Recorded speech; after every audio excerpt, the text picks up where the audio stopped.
Exercise 1. Hi, George. Glad you're back. Loads of people have phoned you. Really? I felt just like your secretary. Sorry. I went into the library this afternoon to have a look at a newspaper and I came across something really interesting. What? A book? No, a brochure from a summer festival, mainly Spanish music.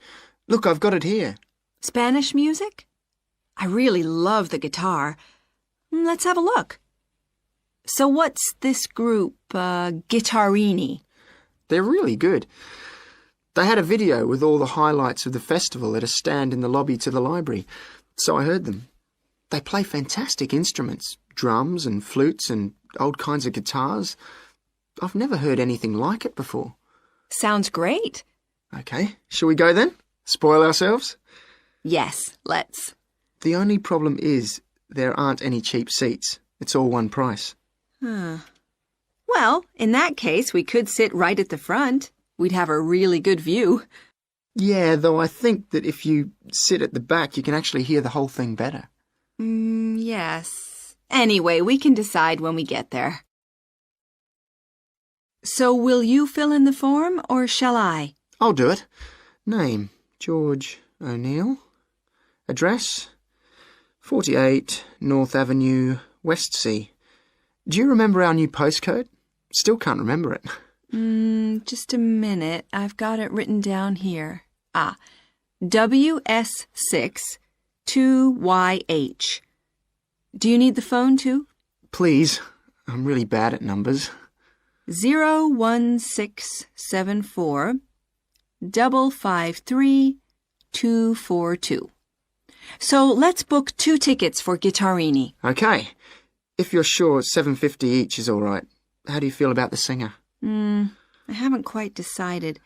But I've noticed something on the booking form that might just persuade me. What's that then? Free refreshments. Really? Yes, look here.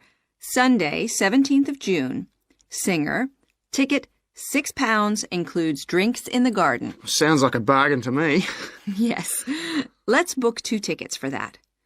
So, what else? I'm feeling quite keen now. How about the pianist on the 22nd of June? Anna Ventura? I've just remembered that's my evening class night. That's okay. I'll just have to go on my own. But we can go to the Spanish dance and guitar concert together, can't we? Yes, I'm sure Tom and Kieran would enjoy that too. Good heavens, £10.50 a ticket.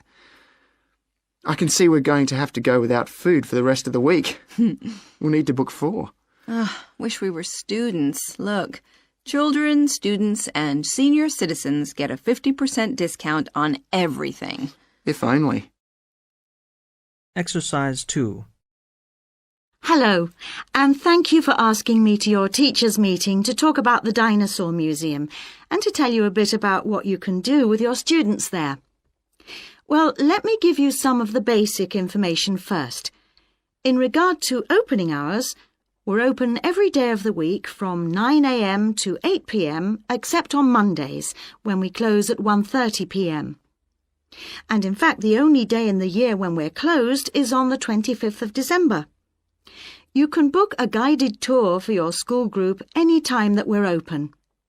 If you bring a school group to the museum, when you arrive, we ask you to remain with your group in the car park. One or more of the tour guides will welcome you there and brief you about what the tour will be about. We do this there because our entrance is quite small and we really haven't got much room for briefing groups in the exhibition area. As far as the amount of time you'll need goes, if you bring a school group, you should plan on allowing a minimum of 90 minutes for the visit. This allows 15 minutes to get on and off the coach, 45 minutes for the guided tour, and 30 minutes for after-tour activities. If you're going to have lunch at the museum, you will of course have to allow more time. There are 2 cafes in the museum with seating for 80 people. If you want to eat there, you'll need to reserve some seating, as they can get quite crowded at lunchtime. Then, outside the museum at the back, there are tables, and students can bring their own lunch and eat it there in the open air. When the students come into the museum foyer, we ask them to check in their backpacks with their books, lunchboxes, etc. at the cloakroom before they enter the museum proper. I'm afraid in the past we have had a few things gone missing after school visits, so this is a strict rule. Also, some of the exhibits are fragile, and we don't want them to be accidentally knocked. But we do provide school students with handouts with questions and quizzes on them. There's so much that students can learn in the museum, and it's fun for them to have something to do. Of course, they'll need to bring something to write with for these. We do allow students to take photographs. For students who are doing projects, it's useful to make some kind of visual record of what they see that they can add to their reports. And finally, they should not bring anything to eat into the museum, or drinks of any kind. There are also a few things that students can do after the tour. In the theaterette on the ground floor, there are continuous screenings of short documentaries about dinosaurs which they can see at any time. We used to have an activity room with more interactive things like making models of dinosaurs and drawing and painting pictures, even hunting for dinosaur eggs. But unfortunately the room was damaged in a bad storm recently when water came in the roof, so that's closed at the moment. But we do have an IT centre where students have access to CD-ROMs with a range of dinosaur games. These games are a lot of fun, but they also teach the students about the lives of dinosaurs, how they found food, protected their habitat, survived threats, that kind of thing. And I think that's all I have to tell you. Please feel free to ask any questions if you would like to know anything else about. Exercise 3. Right, Sandra. You wanted to see me to get some feedback on your group's proposal, the one you're submitting for the Geography Society field trip competition. Uh-huh. I've had a look through your proposal, and I think it's a really good choice. Oh. In fact, I only have a few things to say about it, but even in an outline document like this, you really have to be careful to avoid typos and problems with layout in the proposal, and even in the contents page.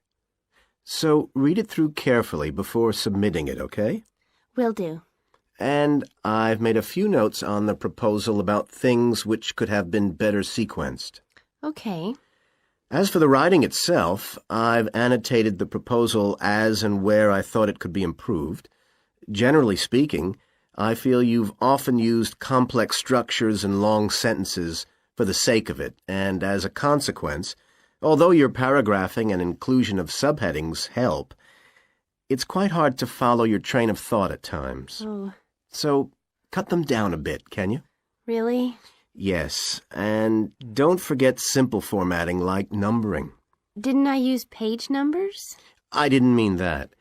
Look, you've remembered to include headers and footers, which is good, but listing ideas clearly is important. Number them, or use bullet points, which is even clearer. Then you'll focus the reader on your main points. I thought your suggestion to go to the Navajo Tribal Park was a very good idea. No, I've always wanted to go there. My father was a great fan of cowboy films and the Wild West, so I was subjected to seeing all the epics, many of which were shot there. Mm-hmm. As a consequence, it feels very familiar to me, and it's awesome, both geographically and visually. So it's somewhere I've always wanted to visit. The subsequent research I did and the online photographs made me even keener. Interesting. Right, let's look at the content of your proposal now. Did you find it comprehensive enough? Well, yes and no.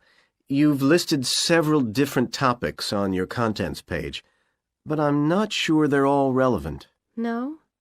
Well, I thought that from the perspective of a field trip, one thing I needed to focus on was the sandstone plateau and cliffs themselves. The way they tower up from the flat landscape is just amazing.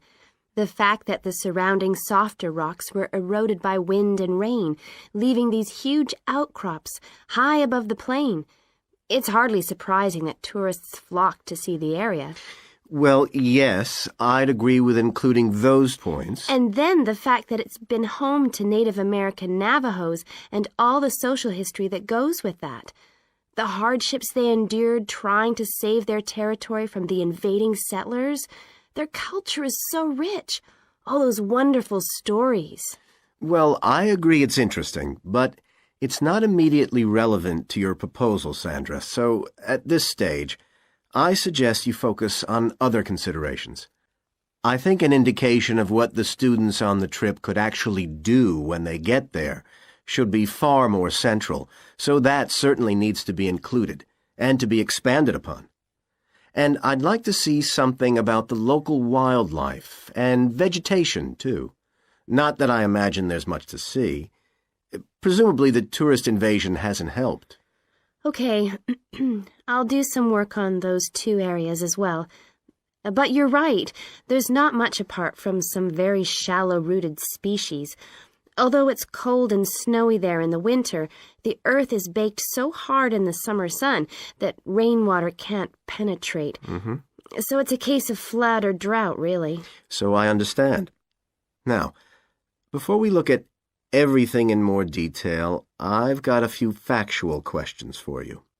It would be a good idea to include the answers in your finished proposal, because they're missing from your draft. Fine. So you mentioned the monoliths and the spires, which was good. But what area does the tribal park cover? Do you know? 12,000 hectares, and the plain is at about 5,850 meters above sea level. Larger than I expected. Okay, where's the nearest accommodation? That's a practical detail that you haven't included.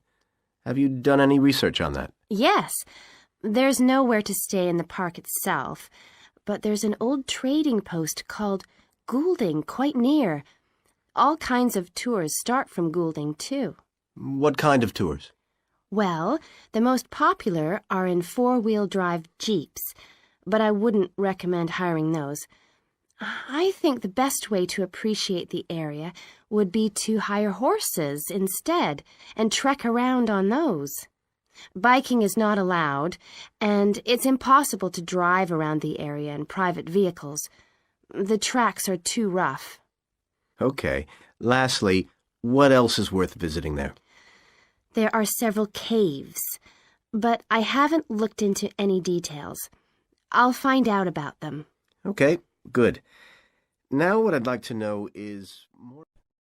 Exercise 4. So, welcome to your introductory geography lecture. We'll begin with some basics. Firstly, what do we learn by studying geography? Well, we learn a great deal about all the processes that have affected and that continue to affect the Earth's surface. But we learn far more than that, because studying geography also informs us about the different kinds of relationships that develop between a particular environment and the people that live there. Okay, we like to think of geography as having two main branches. There's the study of the nature of our planet, its physical features, what it actually looks like, and then there's the study of the ways in which we choose to live and of the impact of those on our planet. Our current use of carbon fuels is a good example of that. But there are more specific study areas to consider too, and we'll be looking at each of these in turn throughout the semester. These include biophysical geography, by which I mean the study of the natural environment and all its living things. Then there's topography. That looks at the shapes of the land and oceans. There's the study of political geography, and social geography too, of course, which is the study of communities of people. We have economic geography, in which we examine all kinds of resources and their use, agriculture, for example. Next comes historical geography, the understanding of how people and their environments and the ways they interact have changed over a period of time. And urban geography, an aspect I'm particularly interested in, which takes as its focus the location of cities, the services that those cities provide, and migration of people to and from such cities. And lastly, we have cartography. That's the art and science of map making. You'll be doing a lot of that. So, to summarise before we continue, we now have our key answer. Studying this subject is important because without geographical knowledge, we would know very little about our surroundings and we wouldn't be able to identify all the problems that relate to them. So, by definition, we wouldn't be in an informed position to work out how to solve any of them. OK, now for some practicalities. What do geographers actually do? Well, we collect data to begin with. You'll be doing a lot of that on your first field trip. How do we do this? There are several means. We might, for example, conduct a census, count a population in a given area perhaps. We also need images of the Earth's surface which we can produce by means of computer generation technology or with the help of satellite relays. We've come a very long way from the early exploration of the world by sailing ships, when geographers only had pens and paper at their disposal. After we've gathered our information, we must analyse it. We need to look for patterns, most commonly those of causes and consequences. This kind of information helps us to predict and resolve problems that could affect the world we live in. But we don't keep all this information confidential. We then need to publish our findings so that other people can access it and be informed by it. And one way in which this information can be published is in the form of maps. You'll all have used one at some stage of your life already. Let's consider the benefits of maps from a geographer's perspective. Maps can be folded and put in a pocket and can provide a great store of reference when they're collected into an atlas. They can depict the physical features of the entire planet if necessary, or just a small part of it in much greater detail. But there is a drawback. You can't exactly replicate something that is three-dimensional, like our planet, on a flat piece of paper, because paper has only 2 dimensions.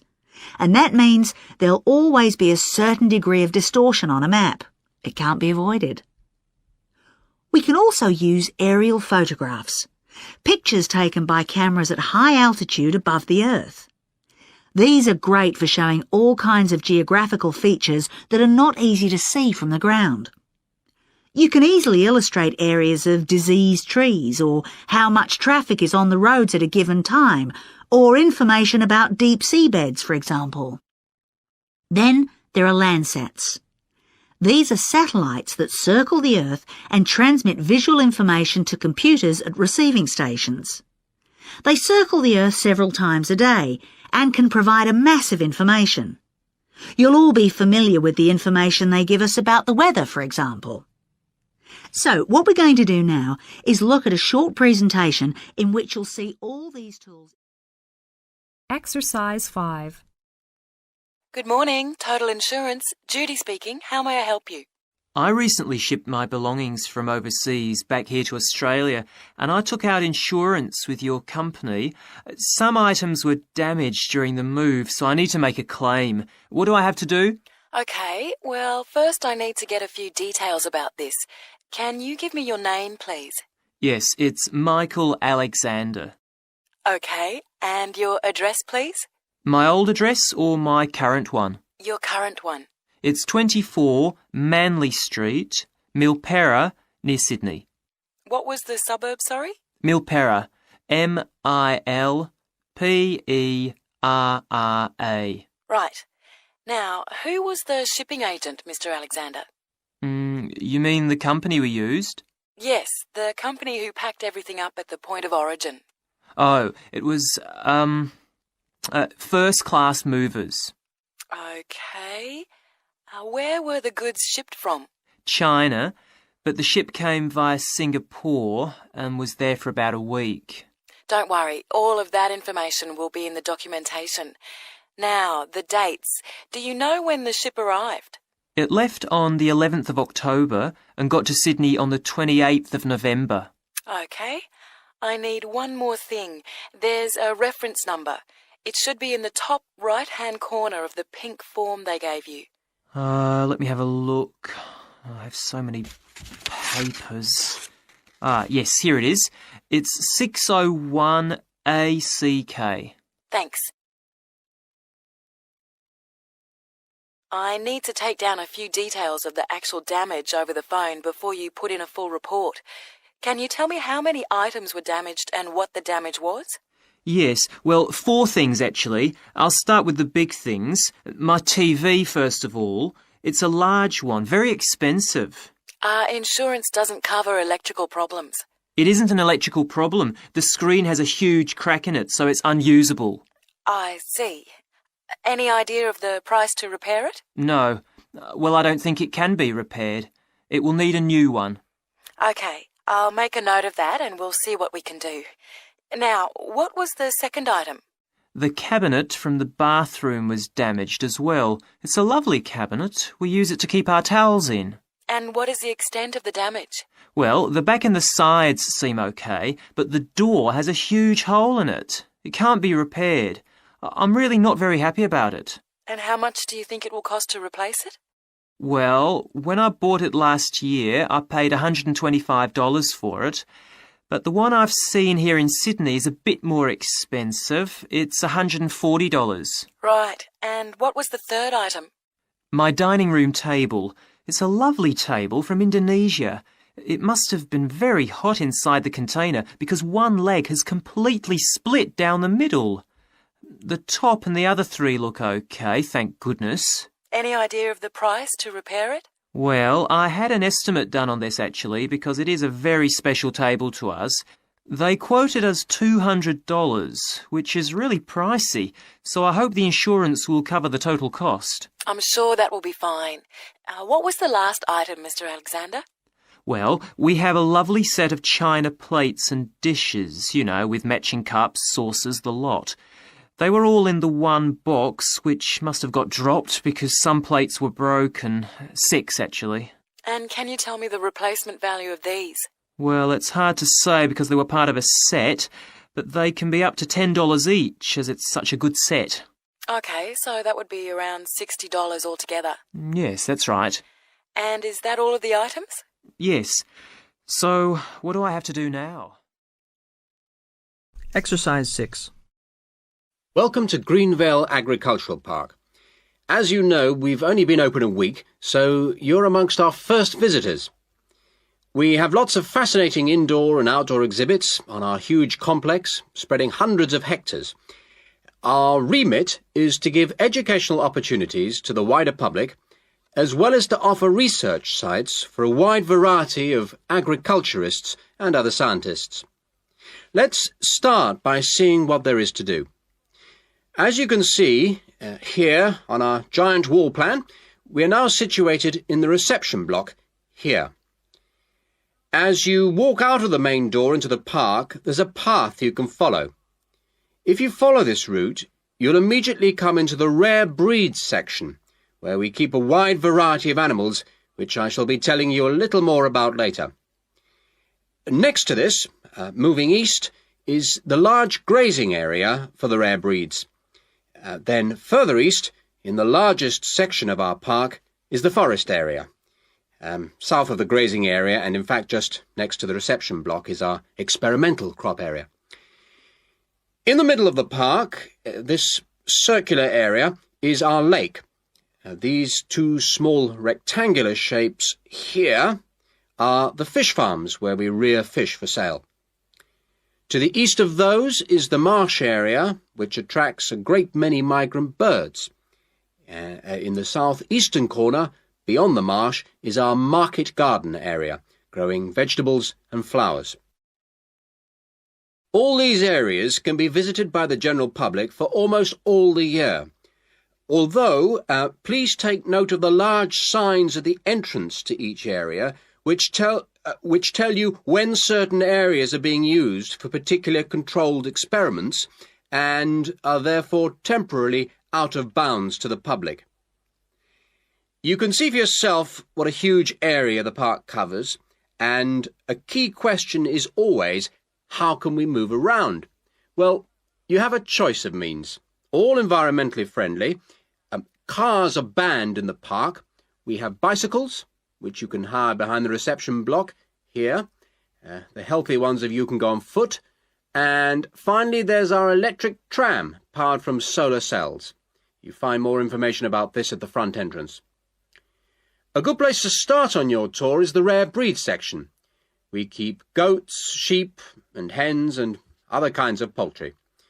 We're also thinking of bringing in cows and horses, but we do not as yet have facilities for these bigger animals. The animals are fed in public twice a day, and a short lecture given on their feeding habits and nutritional needs. These are very popular with the public, but of course we mustn't lose sight of the main purpose of having this section, not as such to preserve rare animals, but to maintain the diversity of breeds, to broaden the gene pool for agricultural development.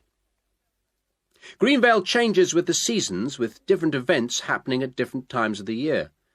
May will be perhaps our most spectacular month, with the arrival of the Canada geese, and when our fruit trees will be in full blossom. But there are interesting events on all year round. For example, John Havers, our expert fly fisherman, is currently giving displays on the lake.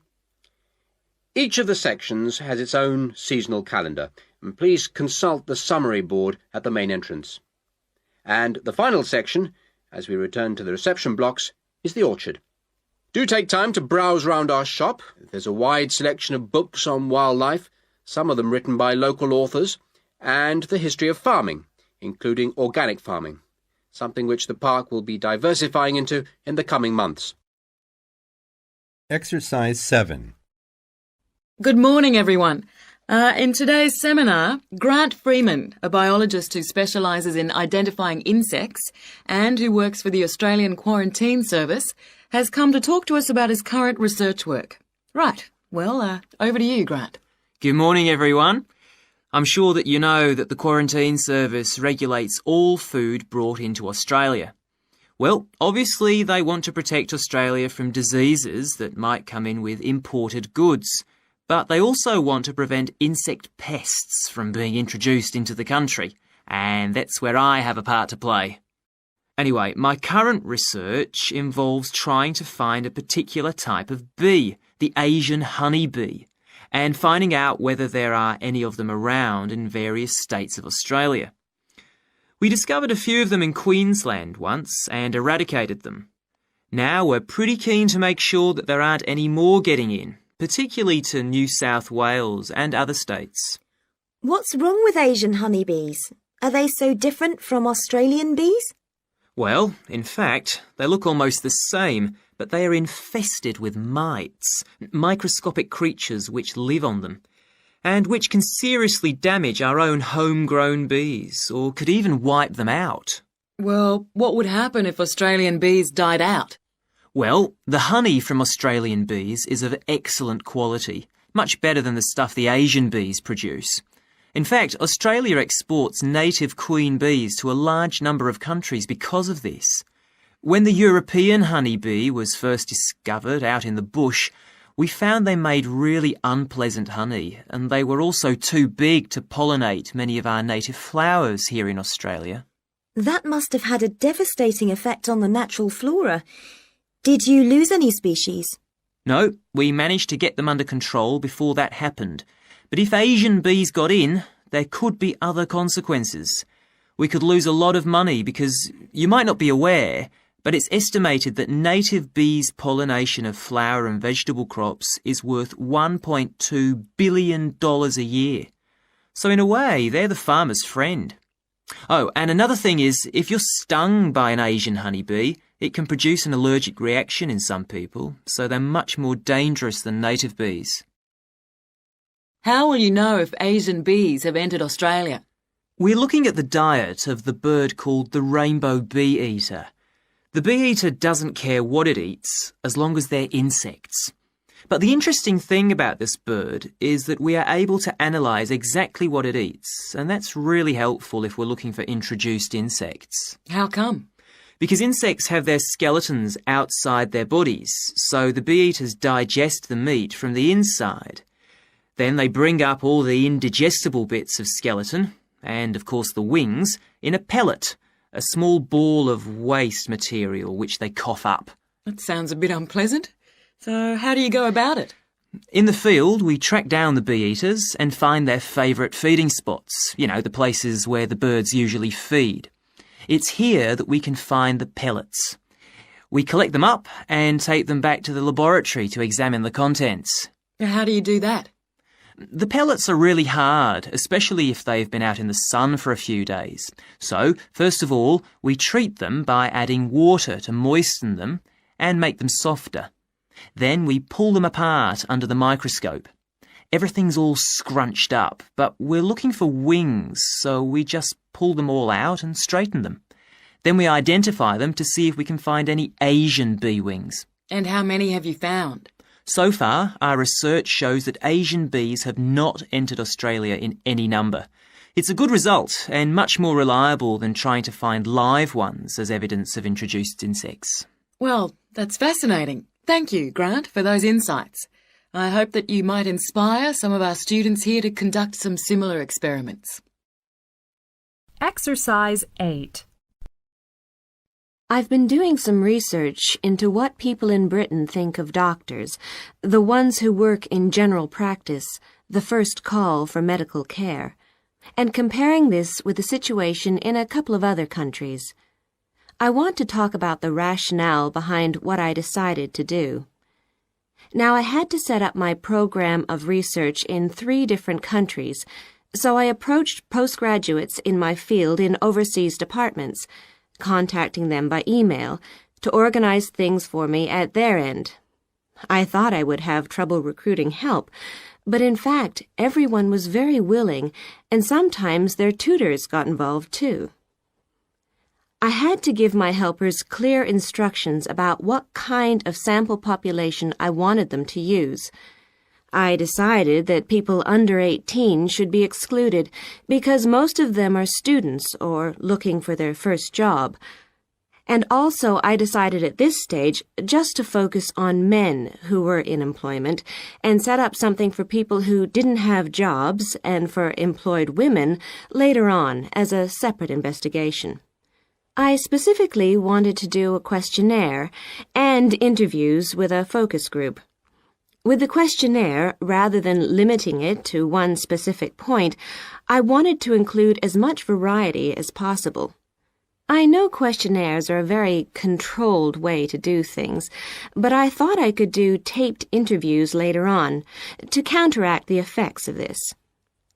And the focus group may also prove useful in future by targeting subjects I can easily return to, as the participants tend to be more involved. So I'm just collating the results now. At the moment, it looks as if in the UK, despite the fact that newspapers continually report that people are unhappy with medical care, in fact, it is mainly the 3rd level of care, which takes place in hospitals, that they are worried about. Government reforms have been proposed at all levels, and although their success is not guaranteed, long-term hospital care is in fact probably less of an issue than the media would have us believe. However, I've still got quite a bit of data to look at.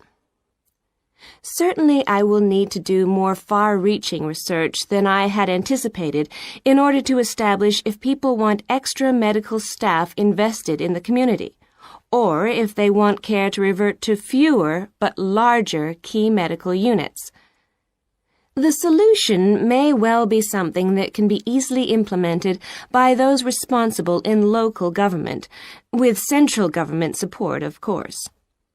This first stage has proved very valuable, though. I was surprised by how willing most of the subjects were to get involved in the project. I had expected some unwillingness to answer questions honestly, but I was taken aback and rather concerned that something I thought I'd set up very well didn't necessarily seem that way to everyone in my own department. I thought you might also be interested in some of the problems I encountered in collecting my data. There were odd cases that threw me. One of the subjects who I had approached while he was out shopping in town decided to pull out when it came to the 2nd round. It was a shame, as it was someone who I would like to have interviewed more closely. And one of the first-year students I interviewed wanted reassurance that no names would be traceable from the answers. I was so surprised, because they think nothing of telling you about themselves and their opinions in seminar groups. Then one of the people that I worked with got a bit funny. The questions were quite personal, and one minute he said he'd do it, then the next day he wouldn't. And in the end, he did do it. It's hard not to get angry in that situation, but I tried to keep focused on the overall picture in order to stay calm. The most bizarre case was a telephone interview I did with a teacher at a university in France. He answered all my questions in great detail, but then when I asked how much access he had to dangerous substances, he wouldn't tell me exactly what his work involved. Exercise 9. Good morning. How can I help you? Hello. I'm interested in renting a house somewhere in the town. Right. Could I have your name, please? Yes, it's Stephen Godfrey. And tell me how many bedrooms you're looking for. Well, we'd need 4 because I'm going to share the house with 3 friends. OK. There are several of that size on our books. They mostly belong to families who are working abroad at the moment. What about the location? It'd be nice to be central. Oh, that might be difficult, as most houses of that size are in the suburbs. Still, there are a few. What's your upper limit for the rent? We'd like something around £500 a month, but we could go up to £600 if we have to. But we can't go beyond that. Mm-hmm. Do you know how long you want to rent the house for? The minimum let is 6 months, as you probably realise. We're at college here for 2 years, and we don't want to have to move during that time if we can avoid it. Right. And how soon do you want to move in? All our lets start on the 1st of the month. Well, as soon as possible, really, so that means September 1st. OK. Let me have a look at what we've got. We have photographs of all the houses on our book, so you can get an idea of what they're like. There's this one in Oakington Avenue at £550 a month, combined living room and dining room with a separate kitchen. It doesn't have a garage, though you can park in the road. We'd prefer to have one if possible.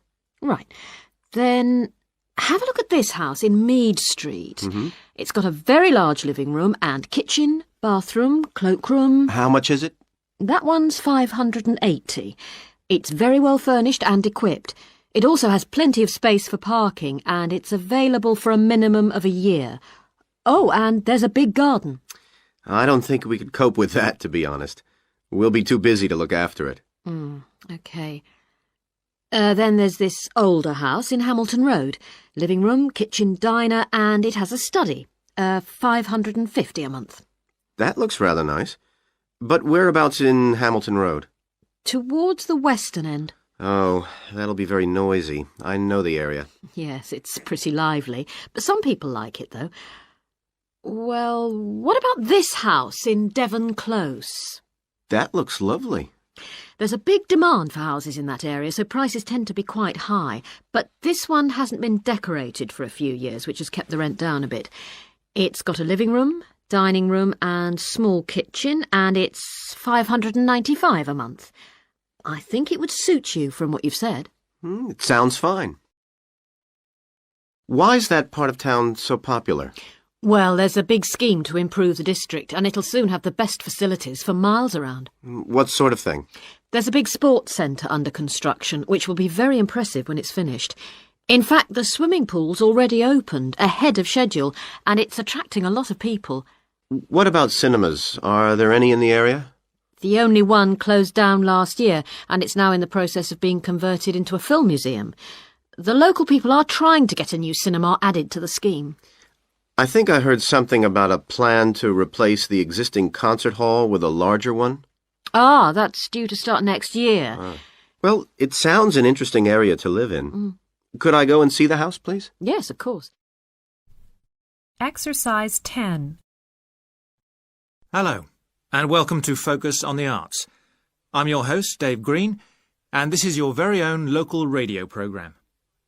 Every Friday evening, we put the spotlight on different arts and culture facilities and look at the shows and events that are on offer in the coming week.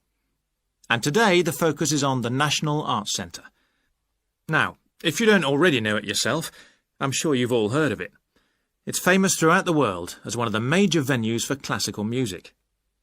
But did you know that it's actually much more than just a place to hear concerts? The centre itself is a huge complex that caters for a great range of arts. Under a single roof, it houses concert rooms, theatres, cinemas, art galleries, and a wonderful public library, as well as service facilities including 3 restaurants and a bookshop.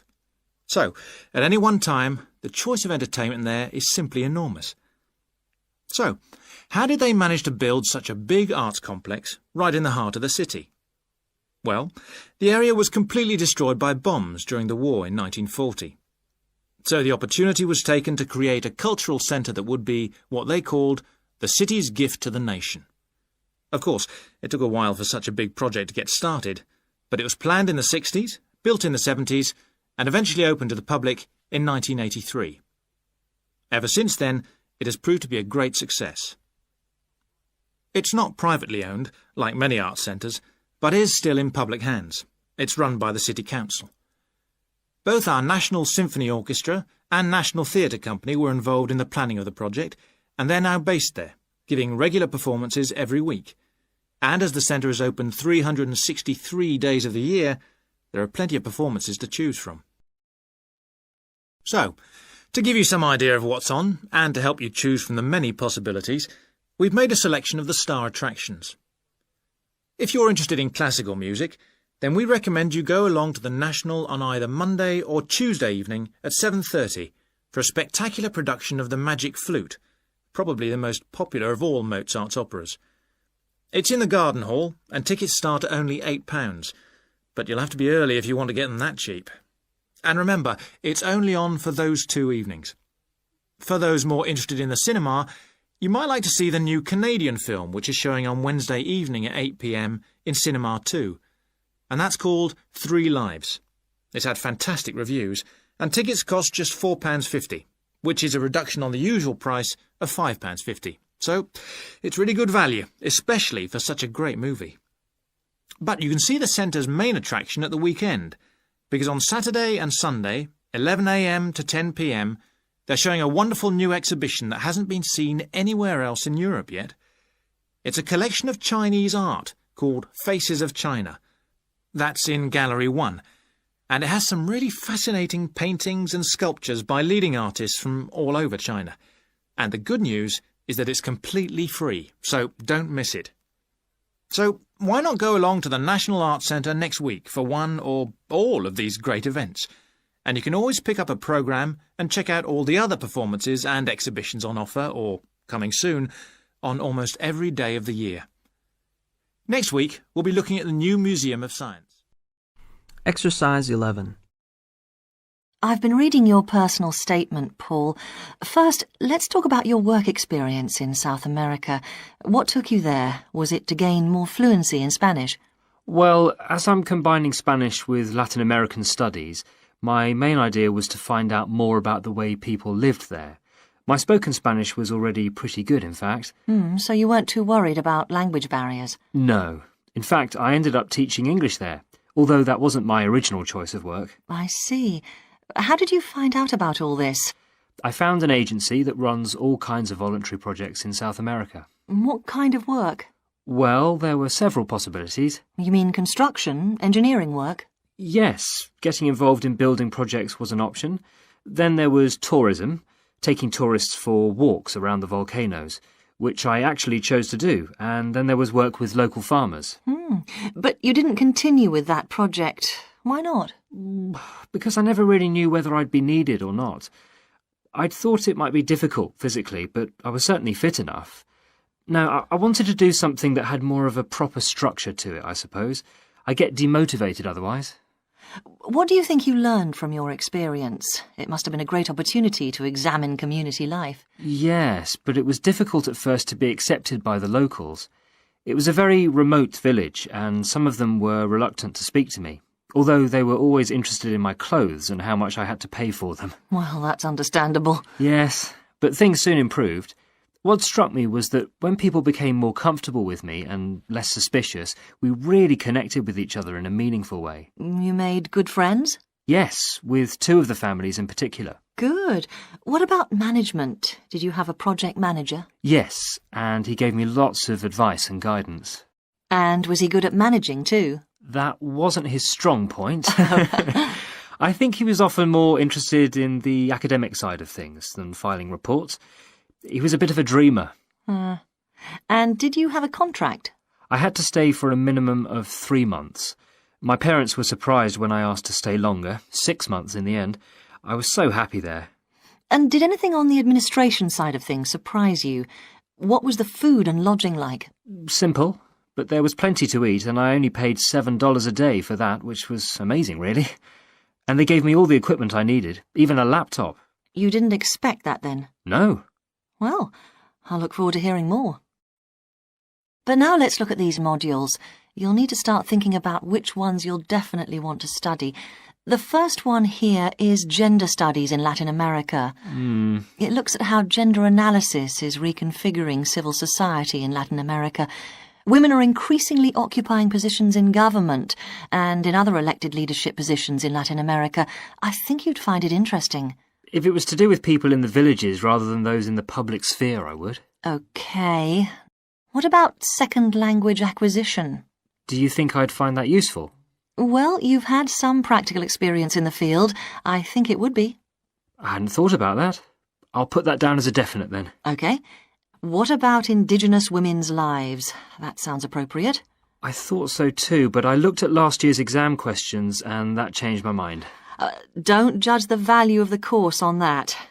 Maybe talk to some other students first, and we can talk about it again later. OK. Yes, and lastly, will you sign up for Portuguese lessons? My Spanish is good, so would I find that module easy? Not necessarily. Some people find that Spanish interferes with learning Portuguese, getting the accent right too. It's quite different in a lot of ways. Well, I'd much sooner do something else then. All right.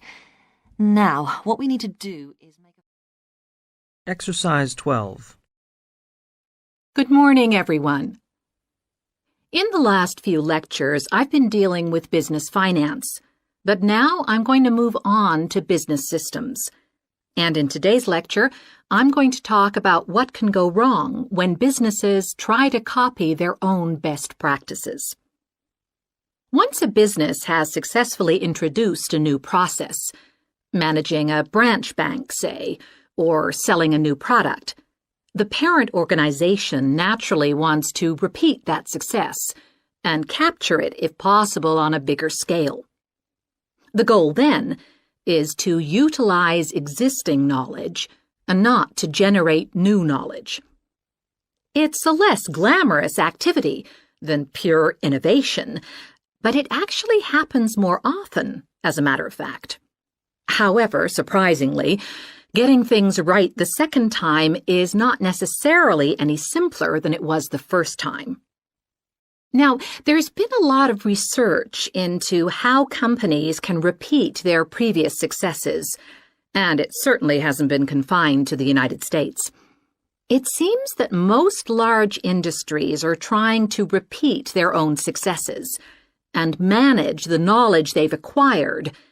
But even so, it has been shown that the overwhelming majority of attempts fail. A host of studies confirm this, covering a wide range of business settings: branch banks, retail stores, real estate agencies, factories, call centers, to name but a few. So why do so few managers get things right the second or third time? Let's consider one reason for failure: placing too much trust in the people who are running the successful operation, the experts, shall we say. Managers who want to apply existing knowledge typically start off by going to an expert, such as the person who designed and is running a successful department store, and picking their brains. Now, this approach can be used if you want to gain a rough understanding of a particular system, or understand smaller, isolated problems.